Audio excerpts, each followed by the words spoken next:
ଯେପରି ଫୁଟୁଥିବା ପାଣିରେ ଛାଇ କେବେ ଦେଖାଯାଏ ନାହିଁ, ସେହିପରି ଅଶାନ୍ତ ମନ ସମସ୍ୟାର ସମାଧାନ କେବେ ହେଲେ କରିପାରେ ନାହିଁ। ଶାନ୍ତ ରହି ହିଁ ସମସ୍ତ ସମସ୍ୟାର ସମାଧାନ କରିବାକୁ ପଡ଼ିଥାଏ। ଠିକ୍ କହିଲି ନା ସାଙ୍ଗମାନେ? ଚାଲନ୍ତୁ ଆଜି ରେସିପି କ'ଣ ଦେଖିବା।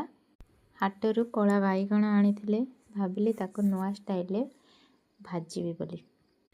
ବାଇଗଣକୁ ତାକୁ ଭଲସେ ଧୋଇ ତାକୁ ଏମିତି ଚକା ଚକା ଗୋଲ ଗୋଲ କରି କାଟି ନେଇଛି। ତା ପାଇଁ ଗୋଟେ ମସଲା ପ୍ରସ୍ତୁତ କରିଛି। ଗୋଟେ ଟମାଟୋ, କଞ୍ଚା ଲଙ୍କା, କଳା ସୋରିଷ, ଧଳା ସୋରିଷ, ଭିଜେଇ ରଖିଥିବା ଛୋଲା ଡାଲି।